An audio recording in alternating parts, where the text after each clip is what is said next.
رمضان کی راتوں میں بیوی کے پاس جانا، فجر کے بعد سونا، احتلام ہونا اور جنابت کی حالت میں روزہ رکھنا جائز ہے یا نہیں؟ السلام علیکم ورحمۃ اللہ وبرکاتہ۔ آج ہم اس اہم مسئلے پر بات کریں گے اور دیکھیں گے کہ قرآن و حدیث کی روشنی میں اس کا کیا حکم ہے۔ دلیل قرآن، اللہ تعالیٰ فرماتے ہیں احل لکم لیلۃ الصیام الرفث الی نسائکم، سورۃ البقرہ آیت 187۔ ترجمہ، تمہارے لیے روزے کی راتوں میں اپنی بیویوں کے پاس جانا حلال کر دیا گیا ہے۔ اس آیت سے واضح ہوتا ہے کہ افطار کے بعد فجر تک بیوی کے پاس جانا جائز ہے۔ صحیح حدیث، حضرت عائشہ رضی اللہ عنہا اور حضرت ام سلمہ رضی اللہ عنہا فرماتی ہیں کان رسول اللہ صلی اللہ علیہ وسلم یدرکہ الفجر وہو جنب من اہلہ ثم یغتسل ویصوم۔ صحیح بخاری 1926، صحیح مسلم 1109۔ ترجمہ، نبی کریم صلی اللہ علیہ وسلم پر فجر اس حالت میں ہوتی کہ آپ جنابت میں ہوتے، پھر آپ غسل کرتے اور روزہ رکھتے۔ اس حدیث سے واضح ہوتا ہے کہ جنابت کی حالت میں فجر ہونا روزے کی صحت پر کوئی اثر نہیں ڈالتا۔ فجر کے بعد سونا اور احتلام ہونا، اگر کوئی فجر کے بعد سو جائے اور نیند میں احتلام ہو جائے تو روزہ برقرار رہتا ہے، صرف غسل فرض ہے۔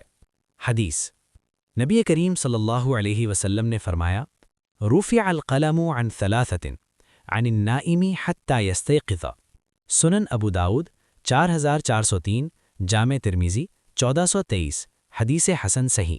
ترجمہ، 3 افراد سے قلم اٹھا لیا گیا ہے، ان میں سے ایک سویا ہوا ہے جب تک وہ بیدار نہ ہو جائے۔ چونکہ احتلام انسان کے اختیار میں نہیں ہوتا، اس لیے روزہ متاثر نہیں ہوتا۔ شیخ الاسلام امام ابن تیمیہ رحمہ اللہ کی رائے، شیخ الاسلام احمد بن عبد الحلیم ابن تیمیہ رحمہ اللہ فرماتے ہیں من جامع اہلہ لیلا ثم اصبح جنبا فصومہ صحیح باتفاق المسلمین۔ مجموع الفتاوی جلد 25، صفحہ 147۔ ترجمہ، جو شخص رمضان کی رات میں اپنی بیوی سے جمع کرے پھر صبح جنابت کی حالت میں ہو تو تمام مسلمانوں کے اتفاق سے اس کا روزہ بالکل صحیح ہے۔ اور ایک اور مقام پر فرماتے ہیں والاحتلام لا يفسد الصوم لأنه بغیر اختیار الانسانی۔ مجموع الفتاوی جلد 25، صفحہ 251۔ ترجمہ، احتلام روزے کو فاسد نہیں کرتا کیونکہ یہ انسان کے اختیار میں بغیر ہوتا ہے۔ خلاصہ، جنابت خواہ رات کے جمع کی وجہ سے ہو یا دن میں احتلام سے، روزہ صحیح رہتا ہے اور اس کی صحت پر کوئی اثر نہیں پڑتا۔